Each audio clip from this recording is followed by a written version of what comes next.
a curtíssimo prazo, o dia de hoje, tem essa votação no Senado, em que alguns senadores receberam pressão pelas redes sociais, foram cobrados, cobranças estimuladas pelo presidente Jair Bolsonaro, que fez apelo à população para convencer os senadores de cada estado a apoiá-lo nas regras que instituem mais liberdade, mais afrouxamento para quem deseja ter posse, ter o porte de arma e também comprar uma arma de fogo.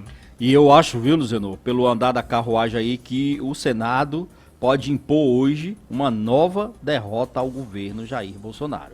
Porque, na realidade, o governo fazer pressão, isso até aí é legítimo. Convocar eleitores para também fazer sua pressão sobre a sua representação, sobre o seu senador, legítimo. Agora, resvalar em ameaças, como a gente falou ontem aqui, inclusive o senador Randolfo precisou ir à Polícia Federal para formular denúncias sobre as ameaças de morte que vinha recebendo, aí já é exagero. Exagero não, Zenô. Isso já é extrapolar o limite que existe entre o exercício da cidadania e o direito do próximo, ou seja, do outro, no caso de um parlamentar. E aí, claro que o governo tem essa dificuldade, principalmente para impor a sua vontade na liberação do decreto de armas. Existe uma rejeição à população brasileira hoje, ao contrário do que o presidente Bolsonaro tenta passar, não é unânime em relação à questão da liberação do decreto de armas. Isso é uma divisão forte e óbvio que a população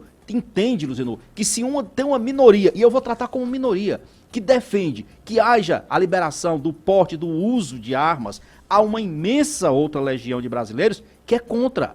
E o Senado vai se pronunciar sobre isso. E a tendência hoje é de impor uma derrota ao governo.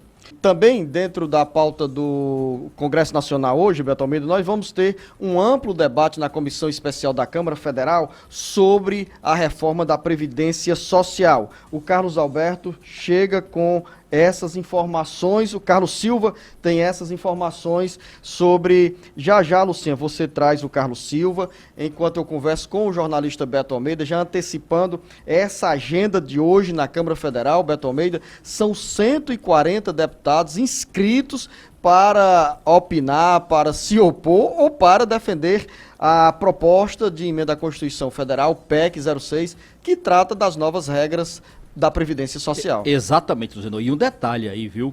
O presidente da Câmara, o Rodrigo Maia, ainda não jogou a toalha com a tentativa de reincluir estados e municípios na proposta de reforma da Previdência.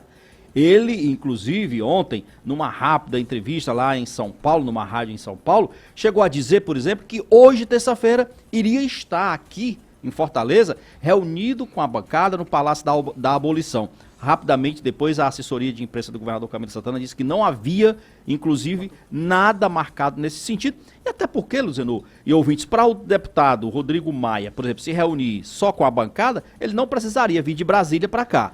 Se passar pela comissão especial e o clima é favorável, esse projeto, com mudanças nas regras da aposentadoria, definirá o conteúdo mais claro que será apreciado pelo plenário da Câmara dos Deputados. Exatamente, Luciano. E olha só, a gente estava falando sobre isso aqui, mas é importante frisar o seguinte: esse é o debate que se trava na comissão especial do relatório que foi apresentado pelo deputado Samuel Moreira, que é do PSDB de São Paulo, antes dessa matéria ir finalmente a plenário, que é quando, como se diz, a prova dos 9 vai ser feita lá.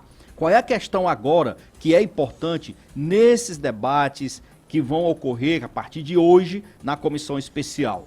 É que, finalmente, vamos perceber quanto os deputados estão firmes no relatório que foi apresentado, na proposta do relator, do deputado Samuel Moreira. Por que isso, Luciano? Porque o governo ainda continua tentando fazer suas modificações. O próprio ministro Paulo Guedes deixou claro que não ficou satisfeito, por exemplo, com a retirada da proposta de capitalização. No entanto, é tido como certo. O governo tem que se contentar que não entra agora nessa proposta.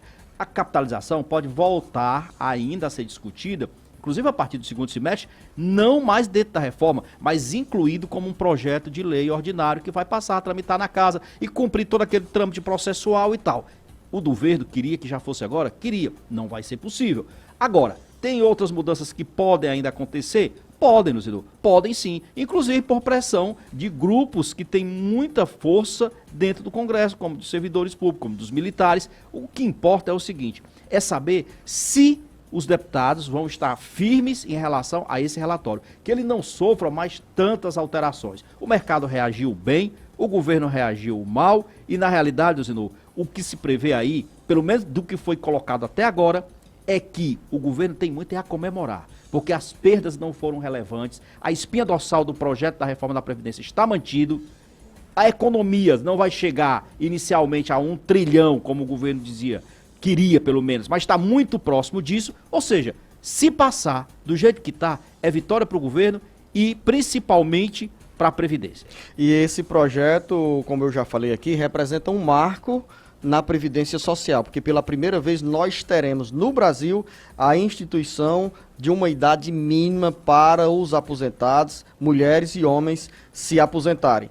A reforma desagrada a muitos, mas é considerada essencial diante do tamanho do rombo que está nos cofres da Previdência Social. Agora, rombo que precisa ser contido também com o combate aos privilégios, com poder público mais rigoroso para cobrar de quem sonega por esperteza o dinheiro que deve ser depositado nos cofres da Previdência Social para garantir a você, trabalhador, a você, trabalhadora, os seus benefícios em dia. E acabar também, Luciano, com os privilégios de aposentadorias especiais. Vamos combinar, Luciano. Essa história de aposentadoria especial é como se você dissesse o seguinte, tem trabalhador especial e tem outro que não é. Tem um trabalhador que merece ter uma aposentadoria integral, como ele se aposentou acima do teto da maioria dos brasileiros, e tem outros que não merecem. É como se dissesse o seguinte, nós temos trabalhadores nesse Brasil de primeira classe e outros de terceira e de quinta classe. Então vamos acabar com essa história de aposentadorias especiais.